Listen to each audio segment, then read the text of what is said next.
অসমৰ জনতাক বিশেষকৈ মহিলাসকলক ব্লেকমেইলিং কৰা মুখ্যমন্ত্ৰী হিমন্ত বিশ্ব শৰ্মাৰ আটাইতকৈ ডাঙৰ অস্ত্ৰটোৱে হৈছে অৰুণোদয় আঁচনি। এই অৰুণোদয় আঁচনিতে অৰ্থাৎ 1250 টকাতে সোমাই আছে ভোট বেংক, ভোটৰ অংক সোমাই আছে ইয়াতে। গৌৰৱ গগৈ এটা ভিডিঅ' য'ত তেওঁ দুৰ্দান্ত ভাষণেৰে এনেদৰে বিজেপি চৰকাৰৰ বিষয়ে মন্তব্য কৰে, তাৰে সম্পূৰ্ণ ভিডিঅ'টো মই আপোনালোকৰ মাজলৈ লৈ আনিছো। নিৰ্বাচন আৰু নিৰ্বাচন এটা গুৰুত্বপূৰ্ণ সময়। প্ৰত্যেকৰ ওচৰত নিজৰ নিজৰ ভোট আছে আৰু প্ৰতিটো ভোট গুৰুত্বপূৰ্ণ। ভোট দিয়াৰ আগত কিছু কথা ভাবি চিন্তা কৰা প্ৰয়োজন। ভোট দিয়াৰ আগত কিছু কথা মনত ৰখা প্ৰয়োজন। কাউন্সিলৰ চৰকাৰ সলনি হ'ব পাৰে, এটা ভোট পৰৱৰ্তী দিনত কোনোবা জিকাব পাৰে বা কোনোবাজনক পৰাজয় কৰিব পাৰে। সেইকাৰণে মই প্ৰত্যেক মঞ্চত কৈছো যে ভোট দিয়াৰ আগত ভাবি চিন্তা কৰিহে ভোটটো দিব। এটা আপোনালোকে কি চিন্তা কৰিব? আপোনালোকে চিন্তা কৰিব লাগিব যে যোৱা 10টা বছৰত কাউন্সিলৰ যোগেদি বিজেপিয়ে কিমান কাম কৰিলে আৰু ইউপিপিএলে কিমান কাম কৰিলে, হয়নে নহয়? আপোনালোকক হিচাপ কৰিব লাগিব যে ইমান যে কথা আজিৰ পৰা 5 বছৰ আগতে বিজেপিয়ে বিলেক কথা ক'লে, ইউপিপিএলে কথা ক'লে, এইখিনি কথা ৰাখিব পাৰিছে নাই? আৰু হিচাপ কৰা সুবিধাটো যথেষ্ট সহজ। আপোনালোকে কি হিচাপ কৰিব লাগিব যে আপোনালোকৰ গাঁৱৰ ভিতৰত এইখন চৰকাৰে কিমান ৰাস্তা বনালে। আপোনালোকে হিচাপ কৰিব লাগিব যে আপোনালোকৰ ল'ৰা ছোৱালী নাতি নাতিনী য'ত পঢ়ে এইখন স্কুললৈ যোৱা ৰাস্তা কিমান ভাল, স্কুলৰ ভিতৰত কিমানখিনি কাম হৈছে, স্কুলবোৰ উন্নত হৈছে নে নাই। যিসকল ইয়াত বয়োজ্যেষ্ঠ আছে আপোনালোকক হিচাপ ল'ব লাগিব যে যিখন হস্পিটেললৈ যায় এই হস্পিটেলৰ ভিতৰত ডক্টৰ থাকে নে নাথাকে। আপোনালোকক হিচাপ কৰিব লাগিব যে এইখন চৰকাৰ কোটি কোটি টকা খৰচ কৰি এই যে জল জীৱন আঁচনি পাইপ বহালে, এই পাইপ যোগেদি পানী ওলাই নে নোলায়।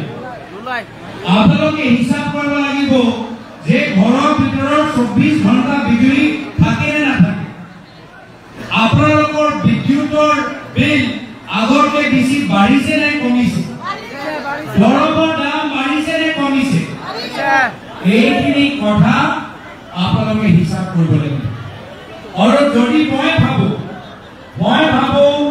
যদি আপোনালোকে চৰকাৰৰ কামৰ হিচাপ লৈ তাৰ পিছত আপোনালোকে নিজে ক'ব যে এইখন চৰকাৰ বিজেপিয়ে কেন্দ্ৰত থকা স্বত্তেও ৰাজ্যত থকা স্বত্তেও কামৰ ক্ষেত্ৰত শূন্য, কামৰ ক্ষেত্ৰত 0, ডাঙৰ 0, সৰু 0 নহয়, ডাঙৰ 0।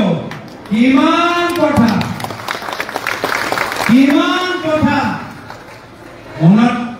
মনত আছে নে নাই? হিমন্ত বিশ্ব শৰ্মা ডাঙৰীয়া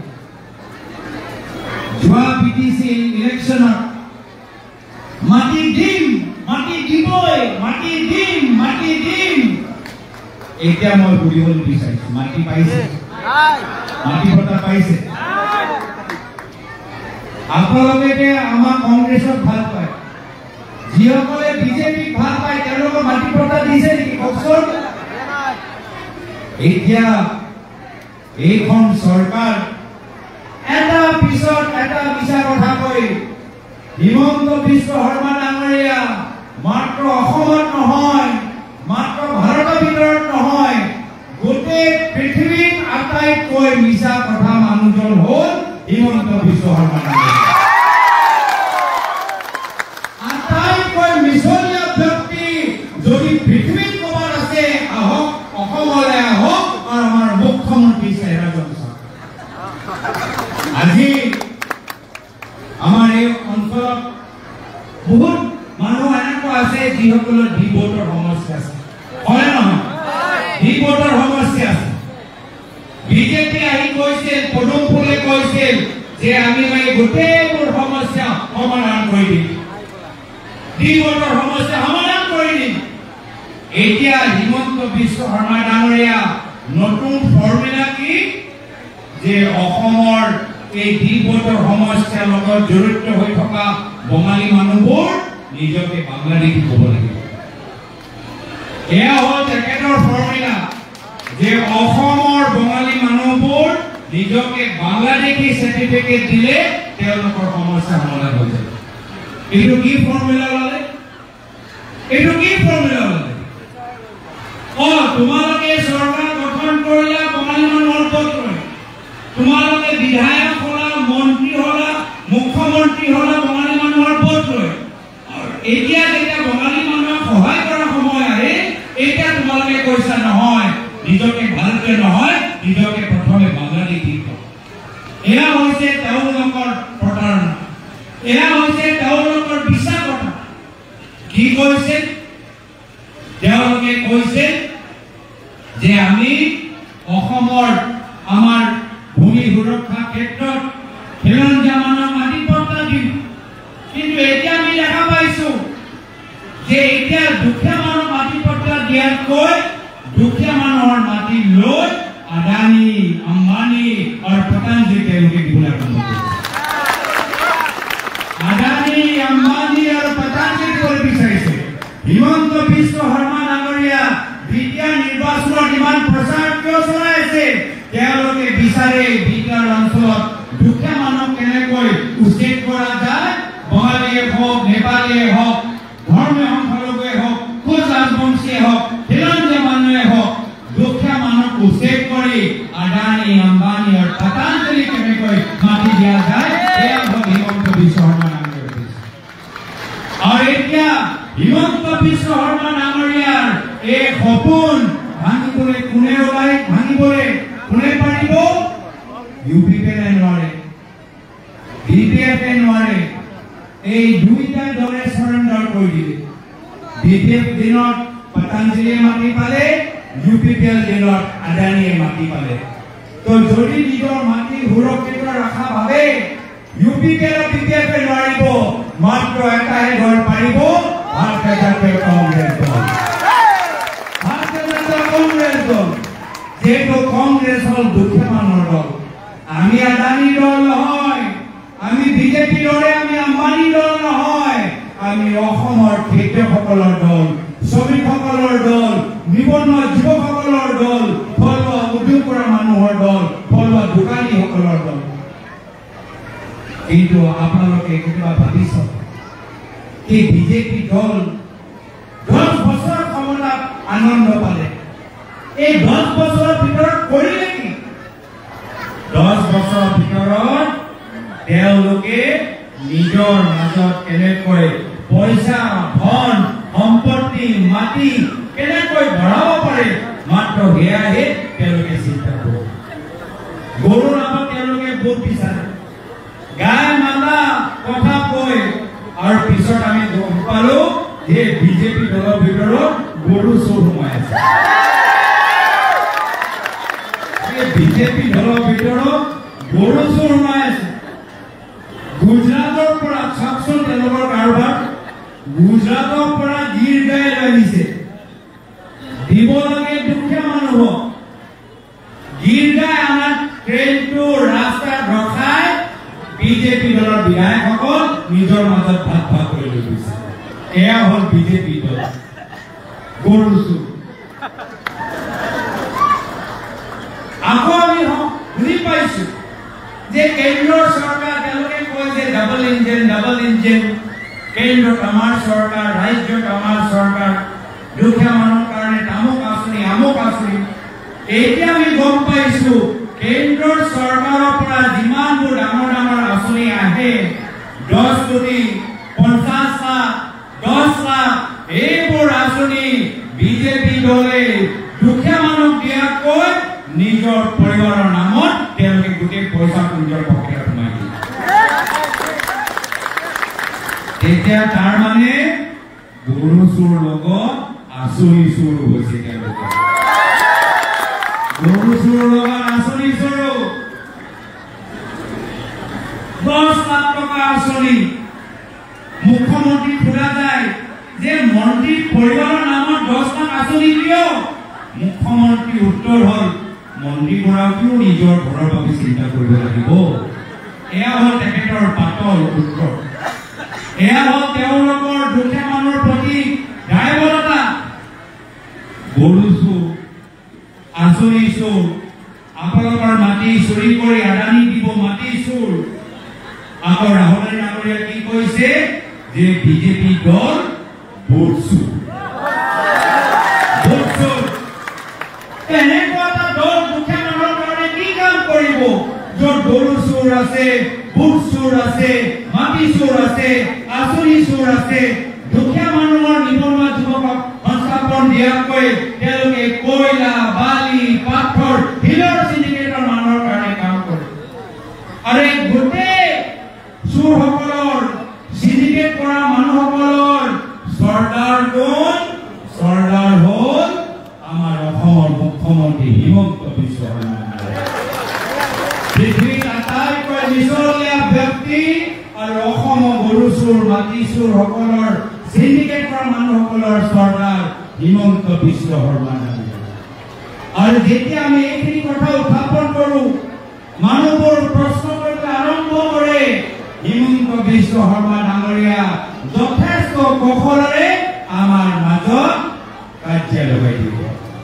কেতিয়াবা ভাষা নামত, কেতিয়াবা ধৰ্ম নামত, কেতিয়াবা উজনি নামনি, কেতিয়াবা ব্ৰহ্মপুত্ৰ পাৰাত, কেতিয়াবা হিন্দী নামত, কেতিয়াবা বঙালী নামত। এয়া হৈছে তেওঁলোকৰ কাৰবাৰ। তেওঁলোকৰ যে চুৰি ধৰা নপৰে, তেওঁলোকে আমাৰ অসমৰ দুখীয়া মানুহৰ মাজত কাৰ্য লগাই দিয়ে। এইকাৰণে কেতিয়াবা মই কওঁ, মইতো সৰুকালত মহাভাৰত দেখিছিলো। আপোনালোকে দেখিছেনে নাই দেখা? যদি নাই দেখা, মই সকলোক অনুৰোধ কৰিছো মহাভাৰতটো চাওক। মহাভাৰতটো পঢ়ক, অধ্যয়ন কৰক। মহাভাৰতৰ ভিতৰত যুধিষ্ঠিৰ, দুৰ্যোধন ভাই ককাই, যুধিষ্ঠিৰ, দুৰ্যোধন ভাই ককাই একে ঘৰত ডাঙৰ হ'ল, একে ঘৰত ভাত খালে, একে গুৰুজনৰ পৰা তেওঁলোকে শিক্ষা ললে। ভাই ককাইকৰ মাজত কোনো সংঘাত নাছিল, কোনো কাৰ্য নাছিল। এই ভাইকৰ ককাইকৰ মাজত কাৰ্য লগোৱা এজন ব্যক্তি আছিল, এজন বিশেষ মামা আছিল। এতিয়া যি হওক, মহাভাৰত কোনে লিখিছে আপোনালোকে দিয়কচোন। মহাভাৰত কোনে লিখিছে? এতিয়া যিগৰাকী মামাৰ নাম লৈ আছো, সেই মামাৰ নাম কি কওকচোন? নামটো কওকচোন, নামটো কওকচোন। অকণি মামা। অকণি মামা আছিল যিজনে ভায়েকৰ ককায়েকৰ মাজত কাৰ্য লগাই আজি গোটেই কুৰুক্ষেত্ৰত আৰম্ভ কৰিল। আৰু সেইকাৰণে মই কৈছো অসমৰ ৰাইজক অসমৰ অকণি মামাৰ পৰা সাৱধান হৈ থাকক। অসমৰ অকণি মামা হৈছে হিমন্ত বিশ্ব শৰ্মা। চাব দেই, এতিয়া নিৰ্বাচন কাক চাপি আছে। কাৰ্য লগাবই, সংঘাত লগাবই। নিজৰ আদি সুৰক্ষা কৰিবলৈ তেওঁ যিকোনো দলৰ ৰাজনীতি কৰিব পাৰে। তেওঁ সেইকাৰণে আমাক সাৱধান হ'ব লাগে। আজি ইয়াৰ উদাহৰণ ল'বলৈ বিচাৰিছো বিটিআৰৰ উদাহৰণ। ইতিমধ্যে আমাৰ প্ৰাক্তন মন্ত্ৰী প্ৰদ্যুৎ বৰদলৈ ডাঙৰীয়া কিমান সুন্দৰকৈ বুজালে যে প্ৰায়ত মুখ্যমন্ত্ৰী তৰুণ গগৈদেৱে এনডিএফবিৰ লগত চুক্তি কৰি, বিটিআৰ লগত চুক্তি কৰি অসমৰ এই বিটিআৰ অঞ্চলত শান্তি আনিলে। মাত্ৰ বিটিআৰৰ ভিতৰত নহয়, সমগ্ৰ অসমৰ ভিতৰত কংগ্ৰেছ চৰকাৰ প্ৰায়ত তৰুণ গগৈদেৱে শান্তি আনিলে। আৰু এতিয়া হিমন্ত বিশ্ব শৰ্মা ডাঙৰীয়া নৱপ্ৰজন্মক চাকৰি দিয়াতকৈ এতিয়া নৱপ্ৰজন্মক বন্ধুক দিবলৈ বিচাৰিছে। বন্ধুক দিবলৈ বিচাৰিছে। আমাৰ দিনত কংগ্ৰেছ চৰকাৰ দিনত প্ৰায়ত মুখ্যমন্ত্ৰী তৰুণ গগৈদেৱে নৱপ্ৰজন্ম মেধাৱী ছাত্ৰ ছাত্ৰী ছাত্ৰ-ছাত্ৰীসকলক বিনামূলীয়া কম্পিউটাৰ দিছিল, বিনামূলীয়া লেপটপ দিছিল, আমেৰিকা যাবলৈ সুবিধা দিছিল। হিমন্ত বিশ্ব শৰ্মা ডাঙৰীয়া অসমৰ নৱপ্ৰজন্মৰ হাতত বন্দুক দিবলৈ বিচাৰিছিল। অসমৰ যেতিয়া কংগ্ৰেছৰ চৰকাৰ আছিল, আমি চৰকাৰী স্কুল ওপৰত জোৰ দিছিলোঁ। হিমন্ত বিশ্ব শৰ্মা ডাঙৰীয়া অহাৰ পিছত গাঁৱৰ ভিতৰত মদৰ দোকানৰ সংখ্যা বাঢ়ি গৈছে। তেওঁ মদৰ দোকান খুলিবলৈ আৰম্ভ কৰিছিল। আমি চৰকাৰী স্কুল খুলিলো, তেওঁ মদৰ দোকান খুলিবলৈ আৰম্ভ কৰিছে। এয়া হ'ল অসমৰ গাঁৱৰ অৱস্থা। যুৱকৰ হাতত মদৰ বটল, হাতৰ চাকৰি নাই, নিচা লৈ আহি তেওঁলোকৰ নিজৰ জীৱন ধ্বংস হৈ গৈছে। ৰাস্তা নাই, খোৱা পানী নাই, ইলেক্ট্ৰিচিটি নাই, কিন্তু মুখ্যমন্ত্ৰীৰ কোনো চিন্তা নাই। মুখ্যমন্ত্ৰী আপোনালোকক 1250 টকা দিবলৈ বিচাৰে, হয় নে নহয়? কিন্তু আপোনালোকে কওকচোন, 1250 টকা পালে আপোনালোকৰ ঘৰত খোৱা পানী আহিব নেকি? 1250 টকা ল'লে আপোনালোকে মাটি পট্টা পাব নেকি? 1250 টকা লৈ আপোনালোকৰ বয়োজ্যেষ্ঠ চিকিৎসা পইচা দিব পাৰিব নে? এয়া হ'ল তেওঁলোকৰ কাম। না শিক্ষা কাম কৰিছে, না চিকিৎসা কাম কৰিছে, না মূল্য বৃদ্ধি ৰোধ কৰিছে। মাত্ৰ আপোনালোকক 1250 টকা দিছে আৰু নিজৰ পৰিবাৰৰ নামত কোটি কোটি টকা মাটি তেওঁলোকে লৈছে। কোটি কোটি টকা মাটি লৈছে, কোটি কোটি টকা। আপোনালোকৰ ল'ৰা ছোৱালীক একো দিব পৰা নাই। আপোনালোকৰ ল'ৰা ছোৱালীক বন্দুক দিবলৈ বিচাৰে, নিজৰ ল'ৰাৰ নামত 18টা কোম্পানী খুলিছে। 18টা, এটা নহয়, দুটা নহয়, তিনিটা নহয়, 18টা কোম্পানী খুলিছে। এয়া হ'ল তেওঁলোকৰ কাৰবাৰ, এয়া হ'ল তেওঁলোকৰ কাৰবাৰ। এতিয়া আপোনালোকে যদি গুৱাহাটী যায়, গুৱাহাটীত খবৰ ল'ব। গুৱাহাটীৰ ভিতৰত চন্দাটো চবেই দিয়ে, চন্দাটো শুনিছে।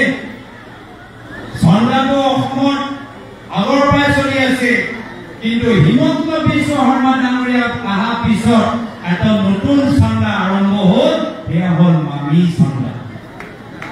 মামি চন্দা নিদিয়াকৈ অসমত একো কাম নহয়। এতিয়া গুৱাহাটীৰ ভিতৰত যিমানবোৰ বাছত উঠে, প্ৰত্যেক বাছত উঠা আগত মামীয়ে চান্দা পায়। খবৰ ল'ব, মোকতো জানে, মই মিছা কথা নকওঁ। গুৱাহাটী বাছত উঠিলেই গম পাব। এতিয়া অলপ দিনৰ পিছত চাব, ইয়াত যিমান যে পিলপিলিবোৰ আছে, এই পিলপিলি উঠা আগতে মামীক চান্দা দিব লাগিব। এনেকুৱা ব্যৱস্থা বুলি কৈছে। সেইকাৰণে আমাক পৰিত্ৰাণ লাগে নে নালাগে? বিকল্প বিচাৰিছে নে নাই বিচৰা? আমাক শান্তি লাগে নে নালাগে? আমাক সম্প্ৰীতি লাগে নে নালাগে? সেইকাৰণে অসমৰ ৰাইজে কৈছে, এইবাৰ যুঁজ এখন হ'ব, এইবাৰ যুঁজ এখন হ'ব। আমি হিমন্ত বিশ্ব শৰ্মা ডাঙৰীয়াৰ লগত আমি যুঁজিবলৈ ওলাই আহিছো। দুখৰ কথা যে UPPLক যুঁজিব লাগিছিল, BPFক যুঁজিব লাগিছিল, কিন্তু হিমন্ত বিশ্ব শৰ্মা ডাঙৰীয়াৰ আগত এই দুইটাই দলে হাৰ মানি লৈছে, সাৰেণ্ডাৰ কৰি দিছে। হিমন্ত বিশ্ব শৰ্মা ডাঙৰীয়াৰ লগত যদি কোনোবাই যুঁজি আছে, সেয়া হ'ল কংগ্ৰেছ দল। সেইকাৰণে অহা 7 মাহ পিছত বিধানসভা নিৰ্বাচন হ'ব। ইতিমধ্যে অসমৰ ৰাইজে কৈছে যুঁজ এখন হ'ব, অসমৰ ভিতৰত কংগ্ৰেছৰ নেতৃত্বৰ চৰকাৰ হ'ব। আৰু সেইকাৰণে কংগ্ৰেছৰ নেতৃত্ব চৰকাৰ হোৱাৰ আগত ইয়াত আপোনালোকৰ মাজত আহি মই অনুৰোধ জনাইছো, অহা 22 তাৰিখে মুদৈমাৰীত আমাৰ দ্বিতীয় নিৰ্বাচনত হাতৰ চিনত ভোট দি আপোনালোকৰ এই জনপ্ৰিয় সমাজ সেৱক হিমন্ত হাইজাক ভোট দি জয়যুক্ত কৰক। কংগ্ৰেছক জয়যুক্ত কৰিছে, আমাক জয়যুক্ত কৰিছে। মই পুনৰবাৰ এই পবিত্ৰ সময়ত সকলোকে শুভেচ্ছা জ্ঞাপন কৰিছো। ইমান ধৈৰ্য সহকাৰে আমাৰ কথাখিনি শুনিলে তাৰ বাবে সকলোকে ধন্যবাদ জ্ঞাপন কৰিছো। আৰু এইখন মিটিঙৰ লগত বিশেষভাৱে আগভাগ লোৱাৰ বাবে আমাৰ বিধায়ক আছিফ নাজাৰ ডাঙৰীয়াক মই ধন্যবাদ জ্ঞাপন কৰি আমাৰ সকলোকে আজি ইয়াত থকা সকলোকে আপোনালোকৰ সকলোৰ হৈ আপোনালোকক শুভেচ্ছা জ্ঞাপন কৰি ইয়াতে নিজৰ চমু জেগা সামৰিছো। ধন্যবাদ, জয় হিন্দ। ভিডিঅ'টো আপোনালোকৰ মাজলৈ আগবঢ়ালো। ভিডিঅ'টো চাই যদি ভাল লাগিলে চেনেলটো ছাবস্ক্ৰাইব কৰি ৰাখিব আপোনালোকৰ মাজলৈ এনেকুৱা ধৰণৰ ভিডিঅ'বোৰ আগবঢ়াই থাকো ভাল লাগিলে কমেন্ট কৰিব সাবস্ক্ৰাইব কৰি ৰাখিব আজি ভিডিঅ'টো মই ইয়াতে সামৰণি মাৰিছো আজিলৈ বাই বাই